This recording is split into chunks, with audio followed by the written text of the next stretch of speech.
पिछली बार के अनुभव से यह कह रहे हैं कि आप इस डॉक्यूमेंट्री की किसी भी प्रकार रिकॉर्डिंग या डाउनलोड ना करें, क्योंकि ये सभी संवेदनशील विषय है।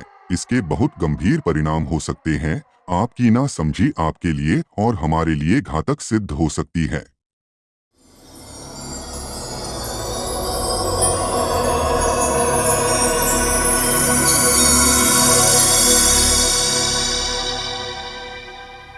क्या हम हमारे जीवन का उद्देश्य क्या है ये स्पष्ट बता सकते हैं? नहीं ना। जब उद्देश्य पता नहीं हो तब हम ट्रायल एंड एरर करते हैं या कॉपी पेस्ट करते हैं, और लगभग सभी लोग अपने जीवन के साथ इसी प्रकार का मजाक कर रहे हैं। शायद इसीलिए कोई भी अपने जीवन को सफल या सुखी नहीं बना पा रहे हैं। हम जीवन की फिलॉसफी नहीं जानते, इसीलिए हम अपने जीवन को बिना दिशा के गुजार रहे हैं। फिलॉसफी ही वह विषय है जिसके समझने पर हमें अपने जीवन का लक्ष्य और उद्देश्य समझ में आता है, और उसको जीने के तरीका क्या होना चाहिए ये हम तय कर सकते हैं। जीवन जीने के तरीके को संस्कृति कहते हैं, और आजकल इसे ही जाति धर्म कहा जाता है। हम कौन सी जाति संस्कृति में जन्मे हैं यह महत्वपूर्ण नहीं है। हमारी विचार प्रणाली कैसी है, हमारी मान्यता क्या है, इससे अपनी संस्कृति या जाति पहचानी जाती है। जय जिनेंद्र। आज का विषय बहुत दिलचस्प होने वाला है, क्योंकि आज का विषय हमारे दिल और दिमाग पर गहरा असर डालेगा। अगर हम इसे ध्यान से देखें और इस पर अमल करेंगे तो हमारा जीवन का कायापलट हो जाएगा। इसका हमें पूरा विश्वास है। चलो शुरू करते हैं। आज हम भारत में चल रही सभी संस्कृतियों को संक्षेप में समझेंगे, और फिर उनमें से मुझे कौन सी संस्कृति चुनना है यह तय करेंगे। संस्कृति बनती है संस्कारों से, संस्कार बनते हैं विचार प्रणाली से और मान्यता से। जैसे हमारे विचार और मान्यता होती है वैसा ही हमारा व्यवहार होता है, जीवन शैली होती है। उन विशिष्ट प्रकार के विचारों और जीवन शैली को आजकल लोग धर्म कहने लगे हैं। अगर हम भारत में चल रहे धर्म की ओर नजर डालें तो हमें उनकी संस्कृति, संस्कार, विचार और मान्यताएं सब समझ में आएगी, और फिर हम स्वयं तय कर सकते हैं कि हमें कौन से संस्कृति के हैं और हमें किस संस्कृति में रहना चाहिए। चलो अब पहली संस्कृति के बारे में देखते हैं। जो लोग शराब पीने वाले, जुआ खेलने वाले, मांस भक्षण करने वाले, वैश्यागमन करने वाले, शिकार करने वाले, चोरी करने वाले होते हैं, ये तो सबसे खराब संस्कार वाले होते हैं। इन्हें संस्कार भी नहीं कह सकते हैं, इसीलिए कोई भी संस्कृति इन्हें अपना कहने को तैयार नहीं होती। फिर भी इस प्रकार के लोग आजकल प्रमुखता से कोई एक दो संस्कृति में देखे जा रहे हैं, क्योंकि उन संस्कृति में भी संस्कारों का अभाव है। ये लोग मैं आत्मा हूं ये नहीं मानते, भगवान को भी नहीं मानते, ना उनकी भक्ति पूजन आदि करते हैं। वे पुण्य पाप को भी नहीं मानते। मुक्ति से इन्हें कोई लेना देना नहीं होता। लौकिक प्रसिद्धि और सफलता ही उनका जीवन का लक्ष्य होता है। इनकी जीवन शैली ऐसी होती है कि खाओ पियो एंजॉय करो, कोई विचार नहीं करो। इन्हें दर्शन शास्त्र में, फिलॉसफी में चारवाक संस्कृति के लोग कहते हैं, क्योंकि वो लोग ये कहते हैं कि किसने देखा स्वर्ग नरक, किसने देखा आत्मा परमात्मा। कोई आत्मा नहीं, कोई स्वर्ग नरक नहीं, कुछ भी पाप नहीं। जो खाना है खाओ और पीना है तो पियो, तब तक पियो जब तक गिर नहीं पड़ो। ऐसी सोच वाले लोग चाहे किसी भी धर्म में जन्मे हो, वो चारवाक संस्कार के वाले हैं। अब दूसरी संस्कृति के बारे में देखते हैं।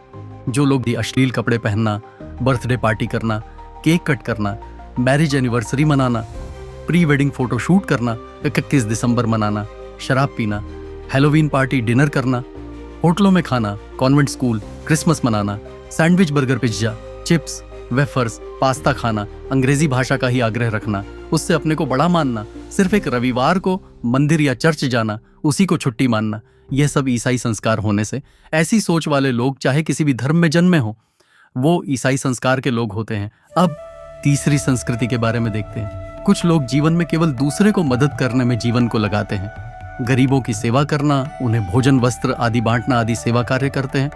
कुछ लोग मूक प्राणियों की, कुछ लोग मनुष्यों को भोजन पानी देकर उनकी मदद करके सुखी होना चाहते हैं। मानव सेवा, पशु सेवा, पर्यावरण सेवा को ही धर्म मानते हैं। इसी से सुख प्राप्त होना ऐसा मानते हैं, परंतु अध्यात्म शास्त्र से स्वयं के अस्तित्व को खोजते नहीं और अपने आप को दुखों से, जन्म मरण से मुक्त करने के लिए प्रयत्न नहीं करते। वे ऐसे विचार प्रणाली वाले लोग चाहे किसी भी धर्म में जन्मे हो, वो सिख संस्कार के लोग होते हैं। अब चौथी संस्कृति के बारे में देखते हैं।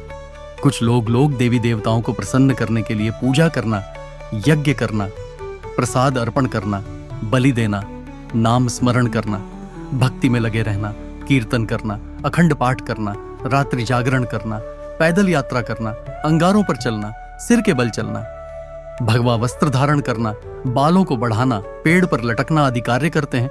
वो लोग गाय, नदी, पेड़, पहाड़, सांप को पूजना आदि ऐसे विचार प्रणाली वाले लोग सब आर्य संस्कार के लोग हैं। वे सुख दुख के कारण देवी देवताओं को मानते हैं। वे देवी देवताओं को भक्ति से वह प्रसन्न करना चाहते हैं। जितनी भक्ति करेंगे उतने उनके देव प्रसन्न होंगे और वे उनका आशीर्वाद देंगे, वरदान देंगे। इसीलिए वे उनकी भक्ति करते रहते हैं, उनके प्रकोप से डरते हैं। श्राद्ध, सती, सूर्य ग्रहण आदि को मानना, यह सब उनके आर्य संस्कार है, यह उनकी जीवन शैली है।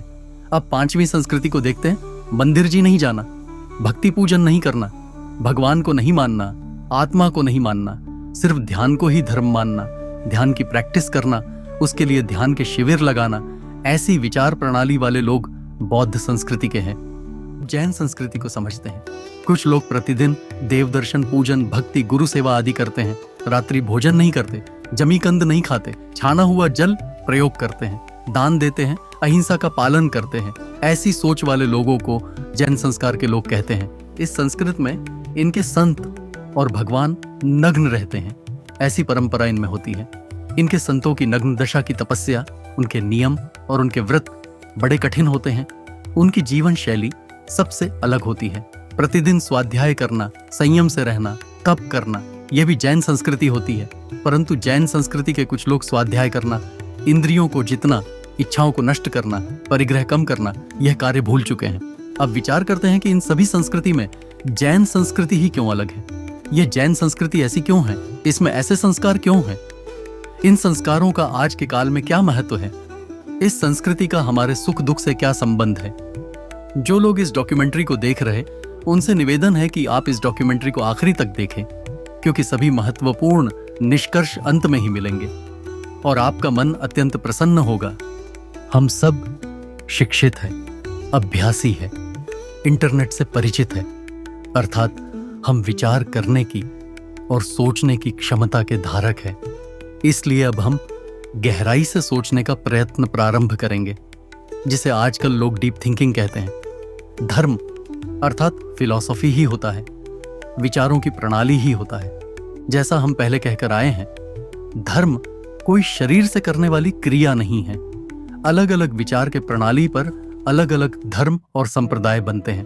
भी समझदार लोग होते हैं, वह अपने मन को उस ओर लगाते हैं जिससे उनके जीवन को सार्थकता प्राप्त हो, जीवन में सुख शांति की प्राप्ति हो। वे भेड़ की चाल नहीं चलते, वे बिना विचार किए कहीं भी कोई भी कदम नहीं रखते। कोई भी कार्य करने से पहले बारंबार विचार करते हैं। वे स्वयं से प्रश्न उठाते हैं कि मैं यह क्यों कर रहा हूं, यह करना क्यों आवश्यक है, इसकी आवश्यकता है भी या नहीं, सब लोग कर रहे हैं, क्या मैं भी इसीलिए करूं। जब वह ऐसे प्रश्न उठाता है, तब वह मन के गहरे विचारों में उतरता है और उन गहरे विचारों को ही धर्म, फिलॉसफी, तत्वज्ञान या दर्शन शास्त्र कहते हैं। इससे अलग धर्म और कुछ नहीं होता। अगर हम जीवन के महत्वपूर्ण प्रश्नों के उत्तर खोजते हैं तो हम फिलॉसफर होते हैं। जो उत्तर खोज रहे हैं उन्हीं को धार्मिक व्यक्ति कहते हैं। कोई केवल पूजा करके, दान देकर, गुरु सेवा से धार्मिक नहीं होते, अपितु जब हम सत्य खोजने के लिए प्रयत्नशील होते हैं तब हम धार्मिक होते हैं, फिलॉसफर होते हैं। इस सत्य को कहाँ खोजें? इसको खोजने की जगह कौन सी है? धर्म ही वह क्षेत्र होता है जहां सत्य खोजा जाता है, क्योंकि जो सत्य की ओर लेकर जाए वही तो धर्म होता है। तो शुरू करते हैं सत्य को खोजना। अब हम अपने प्रश्न को धर्म के क्षेत्र में जाकर पूछते हैं और जानते हैं सत्य क्या है। परंतु इस ओर मेहनत करने से क्या फायदा, इसमें क्या मिलेगा? ये बोरिंग लगता है। अरे कैसी बात करते हो?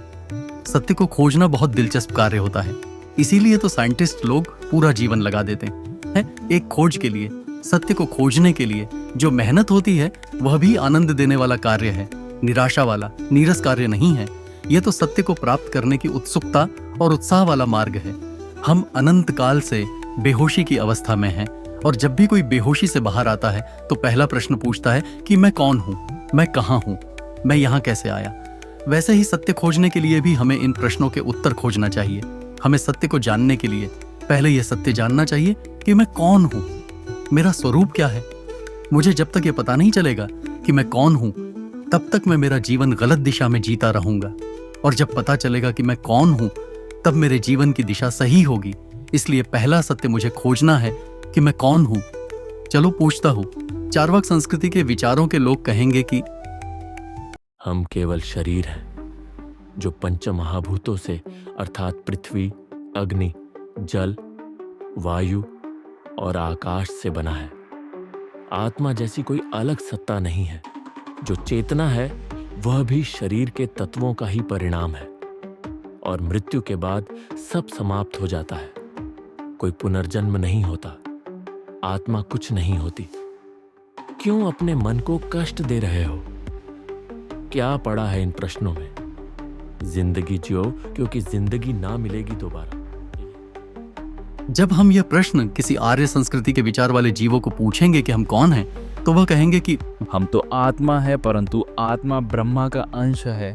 हम उसके टुकड़े हैं। एक दिन हम हमारे उगम स्थान में ब्रह्मा में जाकर फिर से मिल जाएंगे। हम कुछ काल के लिए अलग हुए हैं। हम सब एक ही है, बस अलग अलग शरीर है। एक अद्वैत ब्रह्मा ही है। जब क्रिश्चियन संस्कृति के विचार वाले लोगों को पूछेंगे तो वह कहेंगे कि हम आत्मा है, ईश्वर ने हमें बनाया है, हम भगवान के बेटे हैं, वह हमसे बहुत प्यार करता है। बौद्ध संस्कृति के विचार वाले लोगों से पूछेंगे तो वह कहेंगे कि आत्मा नहीं होती, बस एक ऊर्जा का प्रवाह होता है, इसीलिए आप ऊर्जा के प्रवाह हो। जैन संस्कृति को मानने वाले जिनेंद्र भगवान के अनुयायी और मुनिराज हमें कहेंगे कि हम भी एक वस्तु है, द्रव्य है, जो अनंत गुणों से भरा हुआ है, जिसे जीव द्रव्य और आत्मा कहते हैं। प्रत्येक आत्मा स्वतंत्र है, अनादि अनंत सत्ता है, जिसकी शुरुआत और अंत नहीं है। हम अनंत शक्तियों से भरे हुए हैं और हम अपने आप में परिपूर्ण हैं। हम किसी के अंश या पुत्र नहीं हैं। हम किसी से बने हुए नहीं हैं और ना ही कोई हमें नष्ट कर सकता है। ये महान सत्ता अनंत शक्तियों से पूर्ण आप स्वयं आत्मा हो और आपका स्वरूप भगवान जैसा ही है, क्योंकि आप ही अपने भीतर से अपना भगवान दशा प्रकट कर सकते हो। क्या मैं स्वयं भगवान हूँ? अरे नहीं, मुझे तो आईने में जो चेहरा दिख रहा है मैं वह हूँ। मुझे दुनिया जिस नाम से पहचानती है मैं वह हूँ। मैं तो मनुष्य हूँ, मैं तो पुरुष हूँ, स्त्री हूँ। मैं भगवान कैसे हो सकता हूँ? चलो किसी वैज्ञानिक से पूछते हैं। हमें आत्मा के बारे में तो पता नहीं, हम स्पष्ट नहीं कह सकते, परंतु यह शरीर परमाणुओं से बना हुआ है। इन परमाणुओं में भी प्रोटॉन, न्यूट्रॉन, इलेक्ट्रॉन ऐसे और सूक्ष्म अंश है। यह शरीर उन परमाणुओं द्वारा और उनके सूक्ष्म अंश द्वारा संचालित है। इन परमाणु को तुम सरल भाषा में मिट्टी भी कह सकते हो। अच्छा बताओ, क्या इन परमाणु में भावना, संवेदना, कॉन्शियस, ज्ञान और सुख होते हैं या नहीं? इन परमाणु में भावनाएं, संवेदनाएं नहीं है। यह शरीर तो सिर्फ परमाणु से बनी हुई मशीन जैसी है, जिसमें बहुत सारी सिस्टम है। हाँ, एक बात है, इन संवेदनाओं का असर शरीर पर अवश्य होता है। ये शरीर मिट्टी से बना हुआ है। शरीर का रॉ मटेरियल मिट्टी होता है। इसे साइंस एटम नाम से जानती हैं। वो कहते हैं इसमें भावना और संवेदना नहीं होती, कॉन्शियसनेस नहीं होती। फिर तो ये सच लग रहा है कि ये भावना, संवेदना, कॉन्शियसनेस तो आत्मा में ही हो सकती है। चार्वाक संस्कृति के व्यक्ति को छोड़े तो सभी संस्कृति के लोग मुझे आत्मा ही कह रहे हैं, इसीलिए मैं आत्मा ही हूँ। और इन सभी कथनों में मुझे जैन संस्कृति का कथन सही लग रहा है कि मैं एक स्वतंत्र आत्मा हूँ। मैं अजर अमर हूँ, किसी के द्वारा बनाया गया नहीं और कभी नष्ट नहीं होता हूँ। मैं स्वयं भगवान जैसा हूँ और भगवान बन सकता हूँ। अरे वाह, अब कहीं जाकर मैं सत्य की ओर बढ़ रहा हूँ। अभी तक तो मैं इस संसार के भूल भुलैया में अभिमन्यु की तरह फंसा हुआ था, परंतु अब मुझे इस भूल भुलैया से निकलने का एक रास्ता नजर आ रहा है। मुझे अब सत्य को और गहराई में जानना होगा। चलो और अधिक गहराई में उतरते हैं। अब प्रश्न है, अगर मैं आत्मा हूं तो यह शरीर किसने बनाया है? शरीर क्यों मिला है? शरीर साथ में क्यों है? चार्वाक संस्कृति का व्यक्ति कहता है, यह जो दिख रहा है मिट्टी का बना हुआ है। वही मिट्टी ऐसा काम करती है, वो अपने आप जुड़ जाती है और फिर उसमें से जानना, विचार करना, संवेदना, चेतना होती है। आर्य संस्कृति के लोग कहते हैं, यह शरीर और कुछ नहीं, यह तो ब्रह्मा की रची हुई माया है। ब्रह्मा ने तुझे यह माया रच कर दी है और तेरी परीक्षा ली जा रही है कि तू इस माया में उलझता है या इससे निकलता है। इसमें उलझा तो तुझे दंड प्राप्त होगा। बौद्ध संस्कृति के लोग कहते हैं, यह शरीर नहीं, तेरे ही पुराने भवों के संस्कार हैं, जो 5 तत्व से बना है, जिसके कारण तुझे यह शरीर प्राप्त हुआ है। यह नश्वर शरीर है, ऊर्जा का प्रवाह है। जैन संस्कृति के अनुसार तुझे यह शरीर अपने पूर्व में कमाए हुए कर्मों के अनुसार प्राप्त हुआ है। कर्म का सिद्धांत इस विश्व के सबसे महान सिद्धांत में से पहले सिद्धांत है, अर्थात तू जैसे भाव करेगा वैसे कर्मों का संचय तुझे होगा और उन कर्म के अनुसार तुझे एक मिट्टी का शरीर प्राप्त होगा और उस शरीर के साथ सुख दुख के प्रसंग बनेंगे। यह कर्म का सिद्धांत है, तो जो शरीर तुझे दिख रहा है वह तेरे पूर्व कर्म ने उसकी रचना की है। वही शरीर को जन्माता है, बालक से युवा, युवा से वृद्ध बनाता है, उसे उसके समय पर मार देता है। यह कर्मों का खेल है। यह शरीर तू नहीं, यह शरीर तेरे पूर्व के अपराध में प्राप्त हुआ दंड है, परंतु स्वयं को भूलकर इस अपने अपराध से प्राप्त हुए दंड को ही मैं मान रहा है, इस शरीर का मोह कर रहा है। यह तेरी महान भूल है। क्या कर्मों ने इस शरीर को बनाया है? या वैज्ञानिकों से पूछते हैं कि वह क्या कहते हैं? यह शरीर तो एक बायोलॉजी की प्रक्रिया से बना है। स्पर्म और एग के मिलने पर यह शरीर बनता है। यह ऐसा क्यों बना, इसका उत्तर हमारे पास नहीं है। यह तो बायोलॉजी की प्रोसीजर है। हाँ, हम ये कह सकते हैं कि शरीर की रचना माता पिता और जन्म लेने वाले व्यक्ति के इच्छा के अनुसार नहीं होती। यह एक स्वतंत्र प्रक्रिया है। इनकी बातों से भी मुझे यही सिद्ध हो रहा है कि कोई शक्ति तो जरूर है जो इस शरीर को बनाती है, और वह और कोई नहीं, मेरे कर्म ही है। क्यों? फिर किसी को सुंदर शरीर, किसी को कुरूप शरीर, किसी को विकलांग शरीर, किसी को सर्वांग सुंदर शरीर, किसी को निरोगी शरीर, किसी को रोगी शरीर, किसी को पुरुष, किसी को स्त्री का शरीर, किसी को मोटा पतला, गोरा काला शरीर। यह कौन तय करेगा? इससे तो पूर्व कर्म के फल ही सिद्ध हो रहे हैं। अब मैं स्पष्ट देख पा रहा हूं कि मैं तो आत्मा हूं और मेरे कर्मों के कारण मुझे यह शरीर प्राप्त हुआ है। अब जीवन के वो रहस्य जान चुका हूं जिससे आज तक बेखबर था और जिसको जानना कितना महत्वपूर्ण था, परंतु मैं तो बेखबर ही था। कैसे अपने बहुमूल्य जीवन को बर्बाद कर रहा था। खैर, अब आगे चलता हुआ अब ये प्रश्न है कि मैं कहां हूं, ये विश्व क्या है, ये दुनिया किसने बनाई है और कैसे चल रही है? आर्य संस्कृति के मानने वाले कहेंगे कि यह दुनिया ब्रह्मा ने रची हुई है। यह ब्रह्मा की माया है, वो ही इसका कर्ता धर्ता है। उसके इजाजत के बिना पत्ता भी नहीं हिलता। वह सर्वशक्तिमान है, वो ही विश्व को बनाता है, वो ही विश्व को बिगाड़ता है। ऐसा ही कथन इस्लाम संस्कृति और ईसाई संस्कृति के लोग भी कहते हैं, परंतु बुद्ध संस्कृति के लोग कहेंगे इस दुनिया में बस ऊर्जा का प्रवाह है, परिवर्तनशील है, अनित्य है। विश्व को बनाने वाला कोई महाशक्तिशाली ईश्वर नहीं है। सबको चलाने वाला, नियंत्रित करने वाला ईश्वर नहीं है। जैन संस्कृति के अनुसार यह विश्व तो अनादि से है और अनंत काल तक रहेगा। इसमें 6 प्रकार के द्रव्य हैं। वे स्वतंत्र हैं, स्वनीय अचलित हैं। इसमें चेतना गुण वाला आत्मा होता है जो अपने अपने ही कर्मों के अनुसार विभिन्न शरीर को प्राप्त होता है। जैसे जल, पर्वत, अग्नि, पानी, हवा, वनस्पति आदि जीव के शरीर ही है, और वह अपने अच्छे बुरे भावों के अनुसार कर्म के बंधन करके अलग अलग जगह जन्म लेता रहता। अरे बाप रे, अच्छा ऐसा होता है क्या विश्व का स्वरूप? मैं तो कुछ समझ ही नहीं पा रहा था।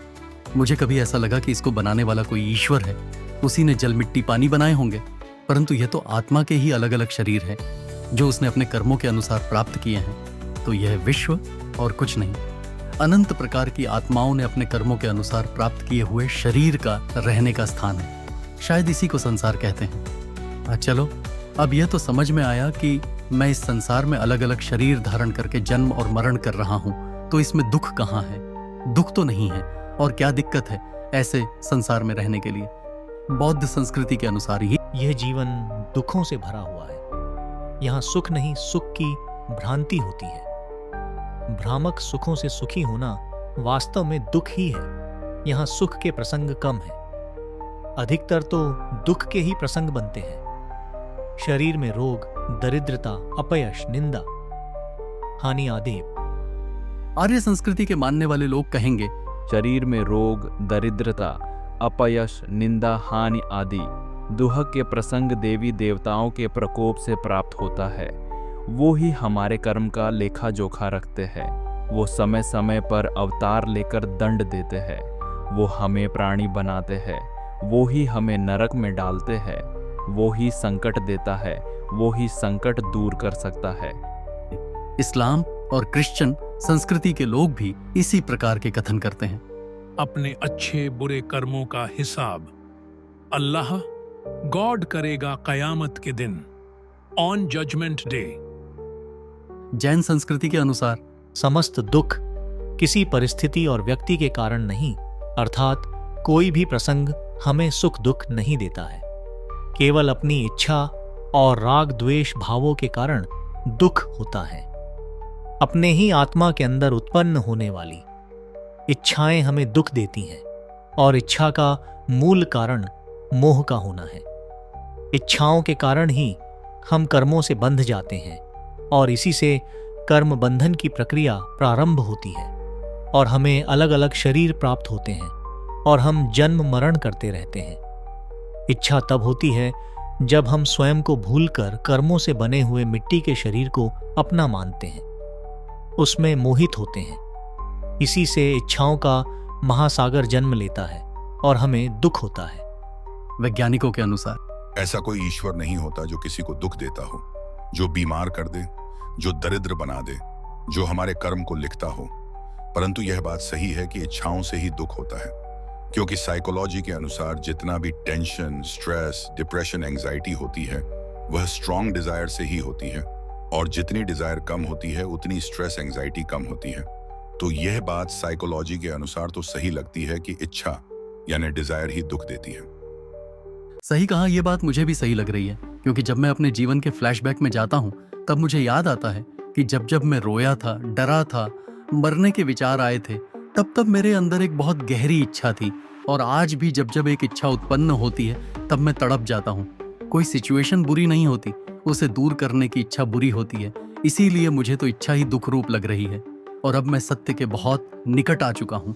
अब मुझे यह समझना है कि इन दुखों से, इच्छाओं से मुक्ति कैसे प्राप्त हो सकती है। चलो खोजते हैं।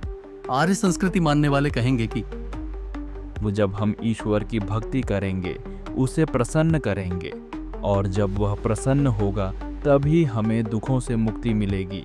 हमारी मुक्ति भी उसके हाथ में है। जब हम ब्रह्मा में समा जाएंगे तभी हमें दुखों से मुक्ति प्राप्त होगी।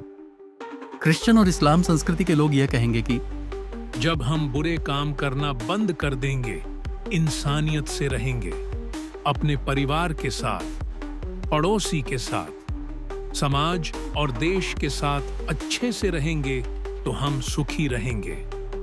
स्वर्ग के सुख को प्राप्त करना ही दुखों से मुक्ति का उपाय है। बौद्ध संस्कृति के अनुसार जब हमारी बुद्धि, ज्ञान और इच्छा शून्य अर्थात जीरो हो जाएगी तब हम सुखी हो पाएंगे। जैन संस्कृति के अनुसार इच्छा के भी दो प्रकार होते हैं, एक अधर्म की इच्छा अर्थात भोगों की इच्छा, और एक धर्म के अनुराग की इच्छा अर्थात धर्म को बढ़ाने की इच्छा। दोनों इच्छाएं दुखदायक होने से जब हम इन दोनों प्रकार की इच्छा से मुक्त होते हैं तब हम सुखी हो सकते हैं। जो प्रकृति के अनुसार जीवन जीता है अर्थात इस भौतिक विश्व में अपना कुछ नहीं है। मैं एक स्वयंपूर्ण सत्ता हूं। मुझे किसी वस्तु की आवश्यकता नहीं। मेरे चेतन आत्मा में ही ज्ञान और आनंद है। ऐसी विचार प्रणाली और मान्यता के अनुसार जीव इस शरीर के मोह से बाहर आकर श्रमण बनते हैं, दिगंबर अवस्था को धारण करते हैं और अपनी इच्छाओं का पूर्ण नाश करके पूर्ण सुखी होते हैं, अरिहंत और सिद्ध दशा प्राप्त करते हैं। इच्छाओं का पूर्ण नाश वाला कार्य केवल श्रमण अवस्था में ही हो सकता है, क्योंकि वहां शरीर को ढकने के लिए वस्त्र की भी इच्छा नहीं रहती और किसी भी अवस्था में इच्छा का नाश नहीं हो सकता है। परंतु जो पूर्ण इच्छाओं का नाश नहीं कर सकते, वे घर में रहकर गृहस्थ अवस्था में ही जितनी शक्ति और सामर्थ्य हो उतनी इच्छाओं को नष्ट करके फिर श्रमण बनने की भावना भांते भांते अपना जीवन यापन करते हैं, और इसी जीवन प्रणाली को गृहस्थ का आचरण कहा जाता है, जिसमें वह प्रतिदिन देव दर्शन, गुरु की उपासना, स्वाध्याय, संयम, तप और दान आदि करके अपनी इच्छाओं को जीतता है और एक दिन श्रमण बनकर दुखों से मुक्त हो जाता है। देखो तीर्थंकर के जीवन को, तीर्थंकर भी भोगों की इच्छा से मुक्त हुए। उन्होंने श्रमण अवस्था धारण करके धन, वैभव, स्त्री, पुत्र, राज्यपद, ऐश्वर्य, भोग आराम की इच्छा का त्याग किया और वितरागी नग्न दिगंबर श्रमण होकर धर्म संबंधी सूक्ष्म इच्छाओं से भी स्वयं को मुक्त किया और अनंत ज्ञान और अनंत सुख के धारी हो गए। एक छोटी सी इच्छा भी बाकी नहीं रही। पूर्ण वितरागी हुए, इसीलिए वे अनंत सुख रूप हुए हैं और मुक्त हुए हैं। ऐसे समस्त इच्छाओं से और दुखों से मुक्ति और अनंत सुख का स्वरूप किसी भी मनुष्य और देव में नहीं दिखता। इसलिए जिनेंद्र भगवान सबसे महान होते हैं। 100 इंद्र भी उन्हें नमन करते हैं। और ऐसे जिनेंद्र भगवान का वर्णन आर्य शास्त्रों में भी आया है। आर्य संस्कृति में जिनेंद्र भगवान को पूज्य बताया है। अब मुझे जिनेंद्र भगवान की महानता और जैन धर्म की सूक्ष्मता समझ में आई है। और यह भी समझ में आया कि क्यों हमारे जिनेंद्र भगवान और मुनिराज नग्न दिगंबर रहते हैं, क्यों वे घर परिवार संसार का त्याग करते हैं। अब मेरे सभी प्रश्नों के उत्तर प्राप्त हो गए हैं। बस एक प्रश्न रह गया। अब बताओ कि फिर इस विश्व में मुझे करना क्या है? मैं क्या करने के लिए यहाँ आया हूँ? मेरे जीवन में मुझे क्या करने लायक है? क्या कोई लौकिक यश प्राप्त करना मेरे जीवन का लक्ष्य है? जैन संस्कृति के अनुसार और इस विश्व में हम कुछ नहीं कर सकते हैं, क्योंकि सभी द्रव्य स्वतंत्र अपने अपने गुण धर्म के अनुसार कार्य कर रहे हैं। एक भी वस्तु दूसरे वस्तु का कार्य नहीं कर सकती, और जब स्वयं का कार्य सब कर रहे हैं तो मुझे उसमें कुछ नहीं करना है। कुछ अच्छा बुरा है ही नहीं, तो क्यों बदलने की इच्छा करना? मुझे तो बस अपनी इच्छाओं को जितना है, यही जिनेंद्र भगवान का 24 तीर्थंकर देव का उपदेश है। इसीलिए वे भी हाथ पर हाथ धरकर पद्मासन मुद्रा में ध्यान कर रहे हैं। वैज्ञानिक से पूछते हैं कि वे क्या कहते हैं इसके बारे में। विज्ञान के अनुसार जितनी भी भौतिक वस्तुएं हैं वह एटम्स अर्थात परमाणु से और सूक्ष्म कण जैसे प्रोटॉन, इलेक्ट्रॉन, न्यूट्रॉन द्वारा संचालित हैं। यह तीनों सूक्ष्म अंश स्वयं कार्य करते हैं। इनमें किसी का हस्तक्षेप नहीं चलता। वह अपने गुणधर्म के नियम के अनुसार कार्य करते हैं। इसीलिए इस विश्व में हम कुछ नहीं कर सकते। यह बात कुछ हद तक सही है। यह हम प्रत्यक्ष देख सकते हैं कि सभी लोग उनकी परिस्थिति बदलना चाहते हैं, परंतु बदल नहीं पा रहे हैं, इसीलिए दुखी हो रहे हैं। आज मेरा महाभाग्य जग गया है। मुझे क्या सुनने और समझने को मिल गया। अगर मैं विचार नहीं करता तो मुझे पता ही नहीं चलता कि मैं यह शरीर नहीं, मैं एक आत्मा हूं। इच्छाओं से मुझे दुख होता है और मुझे इच्छाओं से मुक्त होना है। और यह इच्छाएं कर्म से बने हुए शरीर के संयोग को देखने से और उसका मोह करने से ही होती है। तो इस मिट्टी से बने नश्वर शरीर का मोह छोड़कर अपने आत्मा का लक्ष्य करना ही मेरे जीवन का उद्देश्य है। और यही उपदेश सभी जिनेंद्र भगवान की प्रतिमा दे रही है। अर्थात जिनेंद्र भगवान की प्रतिमा तो बिना बोले ही मुझे सब कुछ सिखा रही है, और मैं ही ना समझ रह गया जो उनका इशारा नहीं समझ पा रहा हूं। इतना सत्य समझने पर अब मुझे अपनी संस्कृति कौन सी होनी चाहिए, यह निर्णय लेना सहज हो गया है। मुझे वह संस्कृति चुननी होगी जहां मुझे आत्मा को जानने का, पहचानने का अवसर मिले, आत्मा की आराधना का अवसर मिले, इच्छाओं को जीतने का प्रतिदिन प्रयास किया जा सके, इच्छाओं से मुक्त होने का लक्ष्य प्रतिदिन स्मरण किया जा सके। वह संस्कृति तो जैन संस्कृति ही है, क्योंकि यहाँ जिनेंद्र भगवान की प्रतिमा मुझे आत्मा की ओर इशारा कर रही है और इच्छाओं को जीतने की ओर इशारा कर रही है। जंगल में ध्यान करने वाले मुनिराज भी मुझे आत्मा का और इच्छाओं को जीतने का उपदेश दे रहे हैं। शिखर जी, गिरनार जी, कैलाश पर्वत आदि पर्वत भी आत्मा का ध्यान करने का इशारा कर रहे हैं। जैन संस्कृति में गृहस्थ को प्रतिदिन 6 आवश्यक कार्य करने को कहा है। देव दर्शन पूजन, गुरु उपासना, स्वाध्याय, संयम, तप और दान। इसके साथ रात्रि भोजन त्याग, अन्न छना जल का त्याग, कंदमूल त्याग, मद्य, शराब, मांस और मधु, शहद का त्याग, सूक्ष्म से सूक्ष्म अहिंसा का पालन। यह सब भ्रम से अत्यंत कठिन लगने वाले नियम। यह वह संस्कार है जिसके कारण मुझे मेरी आत्मा की प्राप्ति होती है और इच्छाएं नाश होती हैं। इतनी कड़क नियम वाली कोई और संस्कृति तो मुझे आज नजर नहीं आ रही है। इसलिए मेरा निर्णय और दृढ़ हो गया है कि मुझे जैन संस्कृति में ही अपने दुखों से मुक्त होने की राह मिलेगी। जैन संस्कृति के कड़क नियमों को पालन करना होगा, जो अत्यंत सुखदायक और मुक्ति प्रदान करने वाले हैं। इसीलिए आज यह विषय लेने का कारण यह है कि जैसा कि हमने पहले डॉक्यूमेंट्री में देखा था कि भारतवर्ष में सबसे पहले एकमात्र श्रमण संस्कृति थी, अर्थात श्रमण संस्कृति के संस्कार और विचार प्रणाली थी, जहां प्रकृति के अनुसार जिया जाता था, प्रकृति को दुख नहीं पहुंचाया जाता था, अपने भावों को शुद्ध किया जाता था और पूर्ण सुखी रहा जाता था। परंतु अब हम अपनी एकमात्र सुख प्रदान करने वाले संस्कृति से दूर हो रहे हैं। इस बात का अत्यंत खेद है। आज इस संस्कृति के युवक और युवतियां जैन संस्कृति का महत्व और इसके पीछे की फिलॉसफी से अपरिचित होने के कारण इस संस्कृति से दूर जा रहे हैं। मैं भी चारवाक संस्कृति का तो नहीं हूं, क्योंकि मैं भी आपको को नहीं मानता, भगवान जी को नहीं मानता और मुझे भी मुक्ति से लेना देना नहीं है। मैं भी इस लौकिक विश्व में सफल होना चाहता हूं। नहीं, मैं तो जैन ही हूं ना। वे जन्मे तो जैन कुल में हैं, परंतु उनके विचार और मान्यताएं, संस्कार अन्य संस्कृति जैसी हो गई है। इसीलिए उनको दूसरी संस्कृतियों अच्छी लग रही है और उनमें विवाह करने में कोई भी आपत्ति नहीं दिख रही। इसमें सबसे बड़ी भूल तो माता पिताओं की है, जिन्होंने स्वयं भी जैन संस्कृति को समझने का, इसकी फिलॉसफी पढ़ने का, स्वाध्याय करने का कोई विशेष पुरुषार्थ किया नहीं और उन्होंने अपने बच्चों को भी यह सिखाया नहीं। इसीलिए बच्चे जैन संस्कृति और संस्कार से दूर हो रहे हैं और अन्य संस्कृति के संस्कार और मानसिकता के निकट जा रहे हैं। ये युवतियां भी निर्णय ले हमें कौन सी संस्कृति में रहना चाहिए। जहां किसी को मारकर खाने के आदि संस्कार होते हैं, वहां जाकर क्या हमें सुख शांति प्राप्त होगी?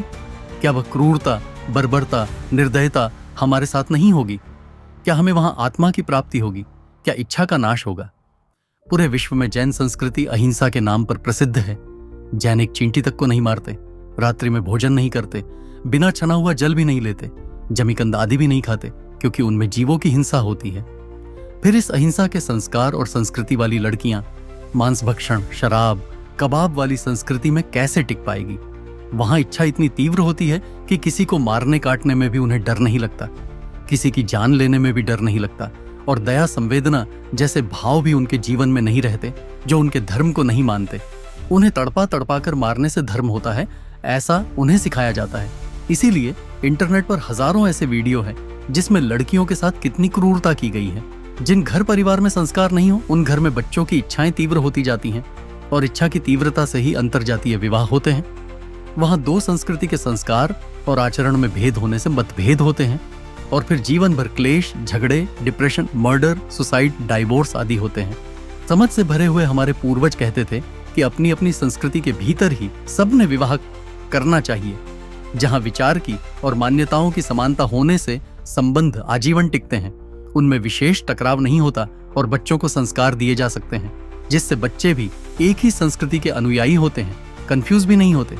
कंफ्यूज होने पर वे दोनों संस्कृति को छोड़कर चारवाक संस्कृति के हो जाते हैं। जैन संस्कृति में अहिंसा के पालन को इतना महत्व इसीलिए दिया है कि अपने भावों में करुणा, संवेदना, मानवता, अहिंसा और प्रेम के संस्कार बने रहे, क्योंकि ये भावना ही मन को प्रसन्न करने वाली भावना है, नकारात्मकता को दूर करने वाली भावना है। ये शरीर की क्रिया मात्र नहीं, ये तो मन के ऊपर किए गए संस्कार हैं। अन्य किसी भी संस्कृति में अहिंसा को महत्व दिया ही नहीं गया है और अगर अहिंसा के संबंध में कहा भी है तो केवल मनुष्य के स्तर पर या फिर कुछ प्राणियों को लेकर अहिंसा के बारे में कहा गया है। और अधिकांश सभी संस्कृतियों में आजकल मांसाहार चलने लगा है, तो वो संस्कृति मुझे इच्छाओं को जितना कैसे सिखा सकती है, क्योंकि मांसाहार भी इच्छा की तीव्रता से ही किया जाता है। वे सभी इच्छाओं के गुलाम हो रहे हैं और दुखों को भोग रहे हैं। अगर हम पश्चिमी संस्कृतियों की बात करें तो उन संस्कृतियों को आज भले ही डेवलप्ड कंट्री, विकसित देश कहा जाता है, परंतु उन देश के संस्कार और संस्कृति की बात करें तो सबसे ज्यादा डिप्रेशन और मानसिक रोगों के शिकार, सबसे ज्यादा डाइवोर्स के प्रमाण उन देशों में ही है। वहां मर्डर, आत्महत्या और विभक्त परिवार का चलन अपने चरम सीमा पर है। स्वार्थ, एकांत जैसे मानसिक रोग वहां सभी को है। मान सम्मान, लोक मर्यादा, बड़े बुजुर्गों का आदर सम्मान जैसी चीज वहां नहीं होती। वे सभी आजकल मांस भक्षण, मदिरा का सेवन, जुआ खेलने, शिकार करना, पर स्त्री सेवन, वेश्यागमन, कुछ काल के लिए विवाह करना, लिव इन रिलेशनशिप में रहना, वृद्धाश्रम में रहना आदि महान दुष्कर्म में फंसे हुए हैं और कानमान उनकी बुद्धि इन्हें गलत कह भी नहीं पा रही है। सोचो कितना विवेक का अभाव है उन संस्कृतियों में। इसीलिए वे सभी लोग आजकल भारत की संस्कृति को महान कहने लगे हैं, इसे अच्छा मानने लगे हैं, परंतु भारत की भोली जनता इसको नहीं समझ सकती। भारत की संस्कृतियों में भी अधिकांश संस्कृतियों के लोग किसी न किसी झूठे कारण को बताकर मांस भक्षण और मदिरापान करने लगे हैं। इसी के कारण आजकल भारत में भी मानसिक रोग, तलाक, हत्या, आत्महत्या, भ्रष्टाचार जैसे विकृत कार्य प्रतिदिन हजारों में सुनने में आ रहे हैं। भारत की संस्कृति पूरे विश्व में महान इसलिए है क्योंकि भारत के सभी संस्कृतियों में सबसे प्राचीन और सबसे महान संस्कृति जैन संस्कृति है, क्योंकि जैन संस्कृति के संस्कार आज भी उतने ही महान हैं जितने अनादि से हैं। भारत में सबसे ज्यादा संयुक्त परिवार जैन संस्कृति में होते हैं। सबसे ज्यादा सात्विक जीवन और भोजन जैन संस्कृति में होता है। परिवार का मेल मिलाप, परस्पर प्रेम, बड़ों का आदर, आतिथ्य आदि जैन संस्कृति में ही मिलता है, जो अन्य संस्कृति में बहुत नहीं के बराबर है। आज जैन तीर्थों पर होने वाले हमले, कब्जे और जैन लोगों के साथ होने वाली दुर्घटना का कारण यह है कि जैन लोग स्वयं जैन संस्कारों से दूर हो रहे हैं और इसी के कारण उनके पुण्य कर्म नष्ट हो रहे हैं, पाप कर्म बढ़ रहा है और इसी से उनके साथ दुर्घटना बढ़ती जा रही है। आप कहोगे कि कौन से पुराने जमाने की बात कर रहे हो? अभी 21वीं सदी चल रही है और आप प्राचीन काल के संस्कारों की बात कर रहे हैं। आजकल मॉडर्न जमाने के अनुसार चेंज होना पड़ता है, समय के अनुसार प्रगति करनी पड़ती है। आप कास्टिज्म और ऑनऑर्थोडॉक्स बातें कर रहे होगे, दूसरी संस्कृति में विवाह नहीं करना आदि आदि। हाँ, ये बात सच है कि अभी 21वीं सदी चल रही है, परंतु यह पंचम काल है। यहाँ भावों का स्तर गिरते जाता है और इसीलिए संस्कार भी कम होते जाते हैं। बढ़ते काल के साथ प्रगत होना ही है तो भावों से प्रगत हो गए।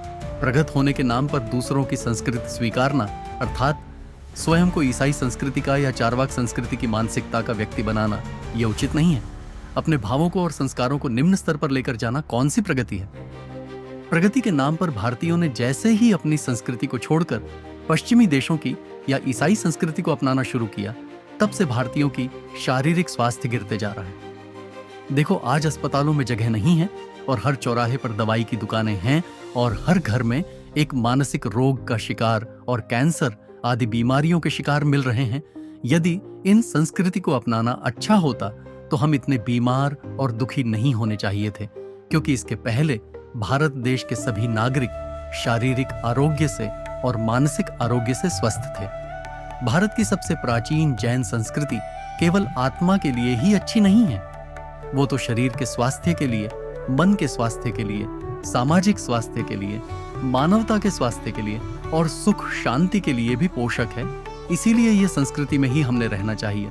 कुंभ मेला भी आर्य संस्कृति और संस्कार है, क्योंकि इस कुंभ मेले में गंगा, यमुना, गोदावरी आदि नदियों को पवित्र नदी मानकर इनमें नहाने का और पाप धोने का उद्देश्य होता है।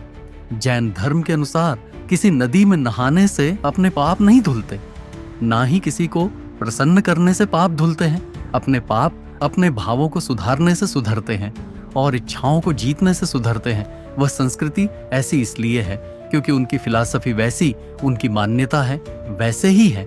हम उनसे अलग इसी कारण है क्योंकि उनकी मान्यता अलग है और अलग मान्यता होने से उनके जीवन भी हमसे अलग है। परंतु उन लोगों के साथ रहने से हमारे जीवन शैली भी और हमारी मान्यताएं भी उन्हीं जैसी हो जाती हैं। इसीलिए कभी कभी ऐसा कहा जाता है कि उनके साथ रह लेना और लेकिन उनकी संगति नहीं करना, नहीं तो हमारे भी जन्म, मरण और दुख बने रहेंगे। वे लोग इसलिए ऐसा जीवन जीते हैं क्योंकि उनके धर्म की फिलॉसफी वैसी ही है। क्योंकि हम हमारे धर्म की फिलॉसफी नहीं जानते, इसीलिए हम भी उनके जैसे जीवन जी रहे हैं और उनकी ही मान्यता को मान रहे हैं। जब हम फिलॉसफी नहीं समझते तब हम ये जीवन कैसे जीना चाहिए ये नहीं समझ सकते, दूसरों के जीवन की कॉपी करने लग जाते हैं। ऐसा हो सकता है कि शायद वो भी नहीं जानता हो कि वो ऐसा क्यों जी रहा है। जो अपने धर्म की फिलॉसफी नहीं समझते फिर भी जी रहे हैं, वो लोग जाने अनजाने चारवाक संस्कृति के या ईसाई संस्कृति के हो जाते हैं। आजकल अधिकांश सभी मनुष्य चारवाक संस्कार और संस्कृति की हो गए हैं। भले ही वह अपने आप को किसी एक जाति का या संस्कृति के कहे, चिल्ला चिल्ला कर कहे, परंतु उनकी विचार प्रणाली, मान्यता, उनका व्यवहार स्पष्ट बताता है कि वे चारवाक संस्कृति के हैं। बाकी सभी संस्कृतियों बाद में शुरू हुई है। मूल संस्कृति तो श्रमण संस्कृति अर्थात जैन संस्कृति ही है, जो प्राकृतिक भी है और सबसे महान भी। इसमें जन्म प्राप्त करना अर्थात विश्व की सबसे महंगी कीमत चुकाकर इसे प्राप्त करना होता है, क्योंकि यहाँ पर ही हम आत्मा को, अपने आप को जान सकते हैं, समझ सकते हैं और इच्छाओं का अभाव कर सकते हैं, अपने आप को जन्म मरण के दुखों से मुक्त कर सकते हैं। अतः ये एकमात्र संस्कृति है जहाँ सुख की प्राप्ति होती है और किसी भी संस्कृति में सुख की प्राप्ति नहीं हो सकती है।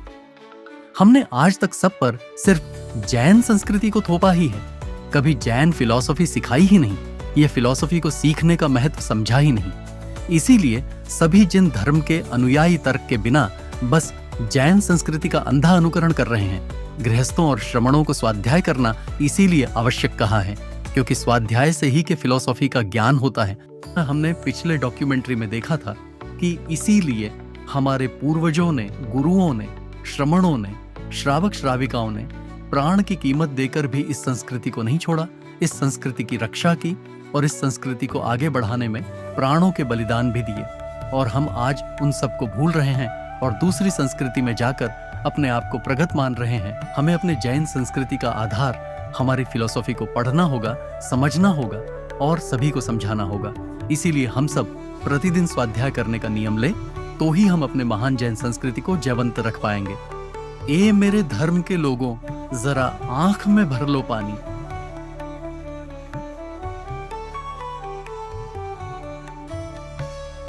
को ये डॉक्यूमेंट्री कैसी लगी यहाँ हमें अवश्य बताएं। इसमें कोई शंका हो, कोई भूल हो, कोई बात समझी नहीं हो या अधिक स्पष्ट चाहते हो तो कृपया कमेंट बॉक्स में आपका प्रश्न लिखें या कमेंट बॉक्स में जो लिंक है उसके माध्यम से हमारे ग्रुप में ज्वाइन हो जाइए और वहां प्रश्न पूछ सकते हैं। आपकी प्रतिक्रिया के माध्यम से हमें समझ आता है कि हमने आगे क्या करना चाहिए और क्या सुधार करना चाहिए। और यदि आपको ये प्रयास अच्छा लगा होगा तो हम आगे भी ऐसे प्रयत्न करते रहेंगे। अगली डॉक्यूमेंट्री का विषय क्या हो, इस पर आपके सुझाव भी आमंत्रित है। ये काम बहुत बड़ा है, इसमें बहुत समय, समर्पण, शक्ति और बुद्धि की आवश्यकता होती है। अभी तक एक व्यक्ति के माध्यम से ही यह बनी है। यदि इसमें कुछ और लोग सहायक बनकर जुड़ जाएंगे तो बहुत अच्छी डॉक्यूमेंट्री बन सकती है, जो हमेशा के लिए जैन संस्कारों को पहुंचाती रहेगी। जो भी इस कार्य से जुड़ना चाहते हैं वह कमेंट बॉक्स के लिंक से जुड़कर हमसे संपर्क करें। जैन संस्कृति का इतिहास की डॉक्यूमेंट्री को मिली प्रतिक्रिया के लिए हम आपका धन्यवाद करना चाहते हैं। आप ऐसे ही रुचि से जिन धर्म की महानता को समझें और सभी तक जिन धर्म की महानता को पहुंचाएं, ये हमारा और आपका धार्मिक कर्तव्य है। धन कमाया, नाम कमाया, पर सुख नहीं पाया। सोने का हीरे का सेट लाया, पर सुख नहीं पाया। घर गाड़ी परिवार पाया, पर सुख नहीं पाया। ऐसी लगाई सोफा सेट लगाया, पर सुख नहीं पाया। देश घुमा विदेश घुमा, पर सुख नहीं पाया। क्यों क्या बाकी रहा जो सुख नहीं पाया। बस रह गया धर्म करना, आखिरी रास्ता अब पाया।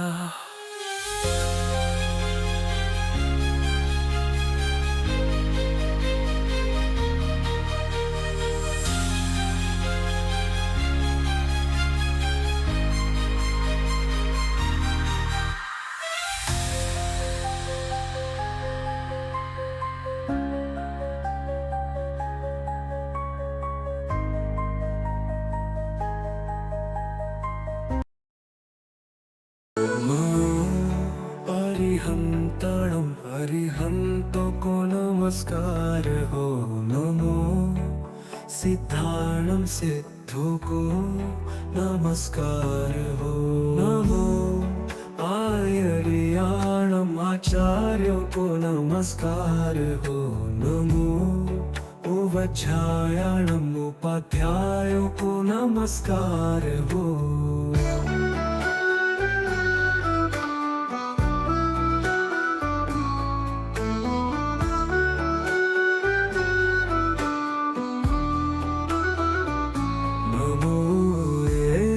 सर्वसाहुणं इस लोक के सभी साधुओं को नमस्कार।